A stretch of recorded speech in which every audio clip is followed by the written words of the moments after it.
curve for the eventual spike of the Melissa, the side of AP Bren. Meanwhile, for Onic, pretty much they can play that old Onic style, just go fast, go hard, but they still have to respect the fact that the Matilda might just be the X factor here against that with the Lucas. Excuse me. Yeah, I don't remember, even with my time with Lancy, him playing the Matilda. Oh. Three Three purifies. Very defensive here. AP Bren really wants to take care of the Melissa, and you're right, Renmar. If James Fox's game in the early stages is not as good, then normally the Melissa would also suffer. Now, if you're going to be looking at the Lucas, it's generally good against assassins. With the help of a Gadotkacha as well as the Matilda, you add more depth to the aggression that they can have in the early stages. I'm just really scared when Onic can go for the counter engage through the Novari as well as this Kaja. Yeah. But at least for the first turtle, AP Bren does have the advantage. Welcome to game number 1, folks. AP Bren and Onic. Slancy with a support emblem set. Inspire. Going for Wilderness Blessing. Not wanting to pack what has been the usual pickup now for mid laners, which is to pull yourself together. And speaking of pull yourself together, that is Savero's choice. I think this is the first time that I'll see it in a Marksman. Yeah. Particularly the gold lane, Savero.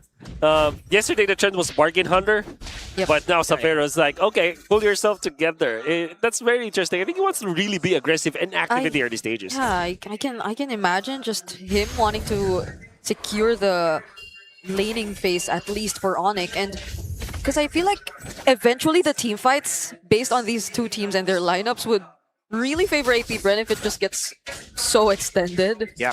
So maybe they'd want to have a bit more reliable source of repositioning and whatnot for Savero, since later on he'd be very crucial to last long in the fights. We also have to watch out for the eventual spike in aggression coming in from Onic. Once Savero has that Sky Piercer, and he starts getting stacks for that Brody.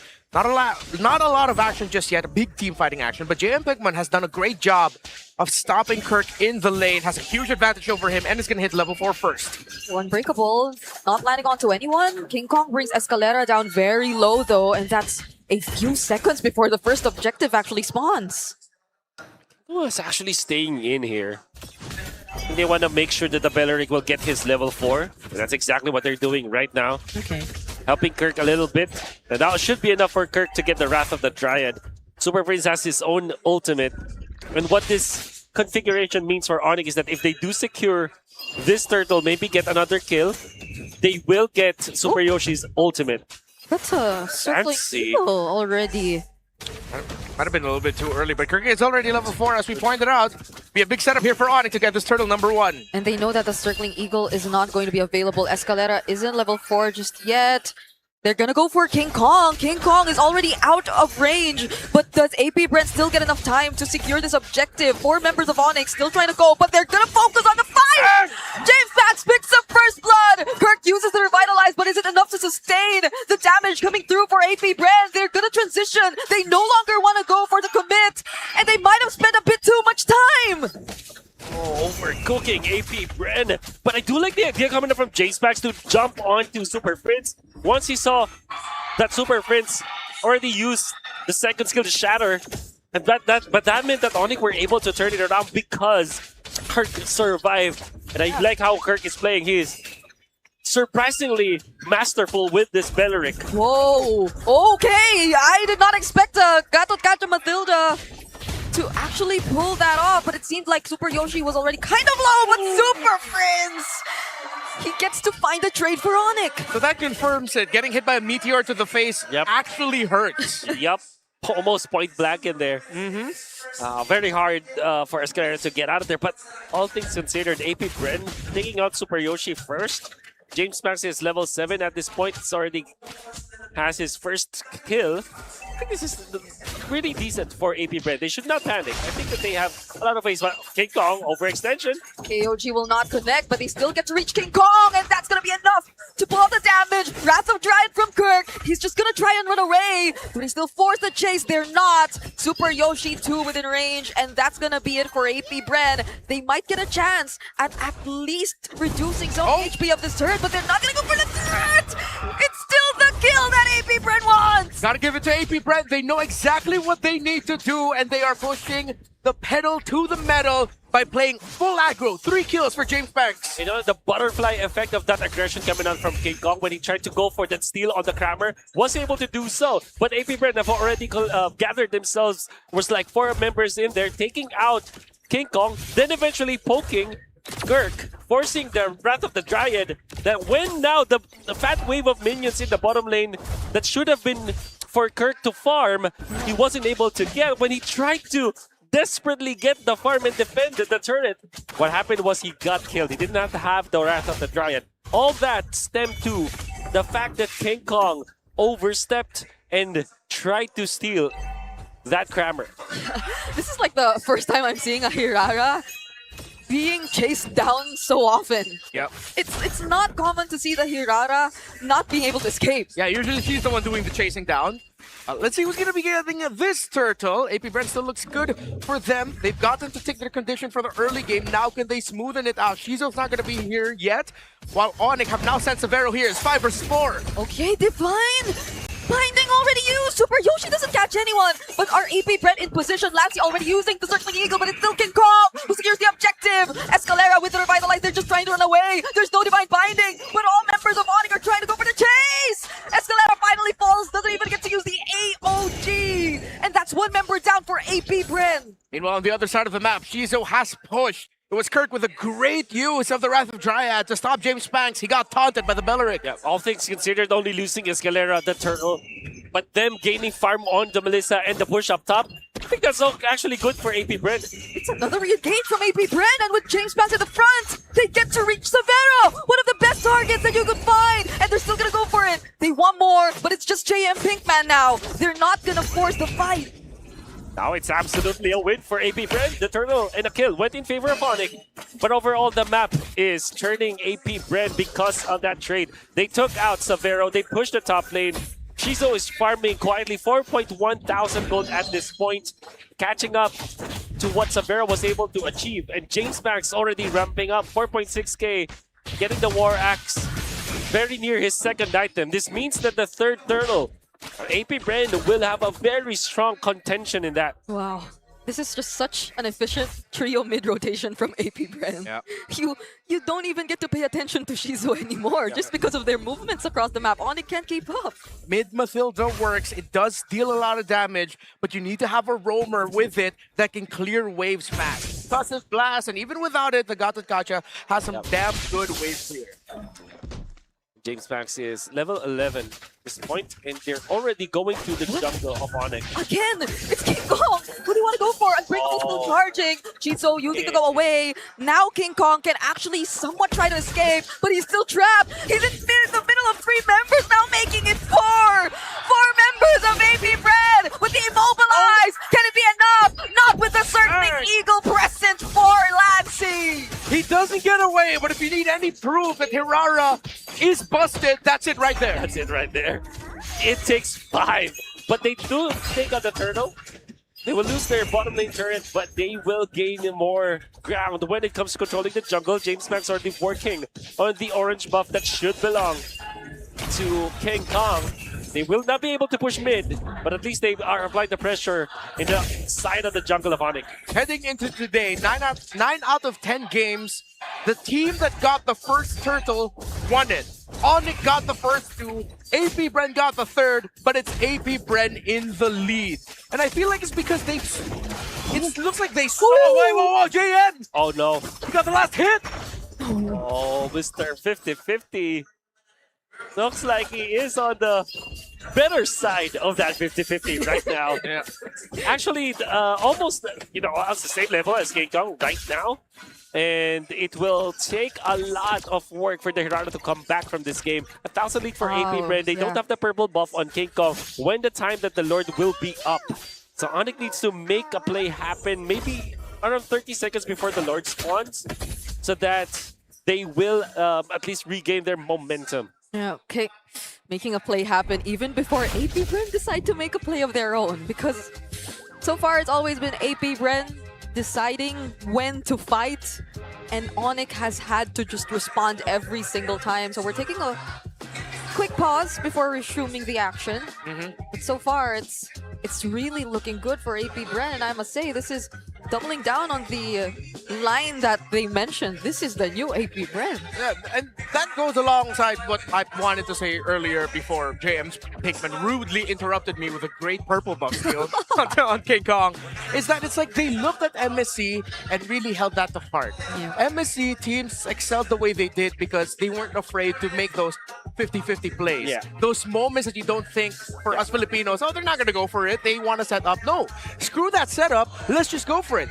And I don't know if this is just a theory, but because of Matilda and Gatatkacha with the Revitalize, you are somehow incentivized to go for those 50-50 plays because Yeah. end of the day, you're just healing yourself. You're just committing some of your HP in exchange for pressure or a chance at winning a team fight, which they eventually do. I agree. More than a Eudora flicker for Lancy. Yeah, for sure. This feels like a more 50-50 hero or mid-duo composition. So that's something that now we can lash on with the return of healers such as Rafaela and Mathilda. And of course, putting Revitalize on some key heroes. Life is a resource, and it's a resource that you can spend as long as you have a way of gaining it back. Yeah. And it seems like Nancy as well as Escalar are taking advantage of both of those. I mean, not only with the Revitalize, that Gatatkacha is natural hero that you want to really dive into and use that HP to force some rotations from your opponents. And you can really easily take it back with the Revitalize, but also the passive coming out from the Gatatkacha allows you to return back some of the HP that you've lost. Yeah, because I think it was always pointed out, even in the discussion on the panel earlier on, the amount of poke heroes that you really see nowadays. And since Onic still decided to go for the Novaria, the fact that the Mathilda's in mid and just so aggressive. It's not like they're the ones going for the poke first. It's like, before you even get to throw out the Star Shutter, you're already being chased down, or King Kong's already being chased down. Yeah, if AP Bren played this game differently and decided to slow things down, go for a setup, and not go for the pounce right away when they could, then they'd start feeling more pain from the setup that a Novaria would like to get with the Star Scatter, slow reading of your rotations. But AP Bren have made themselves very surprising and overwhelming for Onic to handle. Still, Onic now have gotten on the board even more with their towers. It's even. They've been able to play the macro. AP Bren has had to sacrifice a little bit of that to get the wins that they've had. It's very close in gold. You can still turn things around if this is Onic. Severo has a Sky Piercer. AP Bren, as this game goes on, needs to be more and more careful. Once stack starts rolling in, it's not going to be good. I think the response coming up from Onic, they have just mirrored what AP Bren was doing, letting them push, not giving away any kills afterwards, and then just, lick their wounds and get the scraps that they can. And quietly out there, Severo is bleeding versus Shizo. And you also have Hirata coming out from Ito with 6,300 gold. Not too far behind James Banks. Even all things considered, I think Onic found a way and contest this first Lord.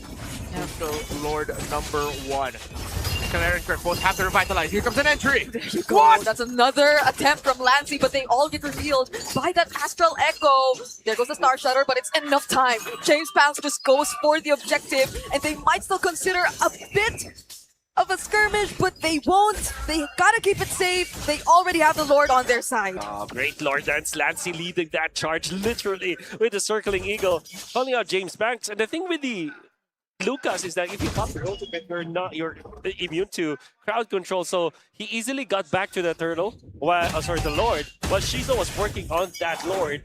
And he was just there to collect and drive by to get that retribution off. What a great Lord Dance coming out from AP Bren. It was very smooth. Very easy looking zone out. Circling Eagle, get that Sacred Beast out, and then now Onyx at 100. Oh, wait, are we going to fight? And they didn't even need to bring the Sacred Beast out. It was just a threat. It's a threat of them doing something that stopped Onyx from fighting. Yeah, you already forced out a reaction with just that. But Onic, have already used the Divine Binding even before the Lord gets close. I feel like that's the second one that we've seen miss in this game. For sure. Oh. AP Bren are getting into the heads of Onic, specifically for Super Yoshi. Right now, fleeting time as well as the immortality We're not seeing the potential just yet. See, whenever he goes in for the dash, you gotta expect that circling eagle. Escalera, though, with a follow-up AOG, gets caught by the taunt with the Wrath of the Dryad, but it's going to be okay. AP Bren take the base turret in exchange of Escalera. They gotta disengage, though. They could not push any further. Wow, there is a discipline where you sacrifice some of your HP again to force some reactions from your opponents. Oh, the Purify was a bit too early. I think we got to see that. Oh, But the James response from James Banks, together with Lancey, they're fighting this even if it's just the two of them, and it's gonna be a shutdown for Severo! He picks up a double kill. Purify forced out on Lancey, and Super Prince gets to take him too! We were just talking about discipline, but for a moment, AP Bren slipped. Oh, I was about to say in the bottom lane siege that AP Bren did. They sacrificed some of their HP to get a siege, to get a push. And it doesn't look disciplined because you're aggressive, but it is. But now, in the middle, when you see JM Pinkman sacrificing himself, Onic just got three kills. Oh, that hurt. It's looking like a very expensive decision from AP Bren now.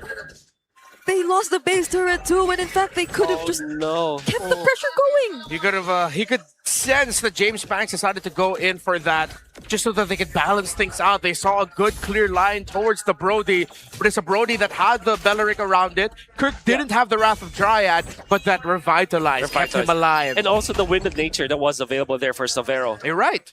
That was one of the good plays that he was able to do against James Banks. James Banks felt very confident diving into Severo because he knows that the Sky Piercer alone will not be enough, but Yoshi overstayed, and now Escalera. Yeah, he's not gonna get out of this. He does go down before the fight even breaks out, but Super Yoshi, do they still want to re-engage? The Lord is up, and that's already one member from AP Bren who will not be able to participate. Fleeting time, by the way, for Super Yoshi. So look at the timers go so quick for Super Yoshi. Find that red pie chart. It will now be available in just a few seconds. Severo has stacks on that Piercer, and we've seen many times in the past few months how quickly that can chain together. Looks great for Onic. AP Brenner down one. Falling Star Moon doesn't connect. Lancey goes straight for the back lines. It's Severo that James Banks actually wants to go for, but the Winter Crown timing wasn't enough. Severo picks up a mega kill, and it's Onic going for the cleanup. Another Winter Crown for Shizo, but it's just gonna be a double kill. King Kong, JF Pinkman, he's all alone. It's a triple.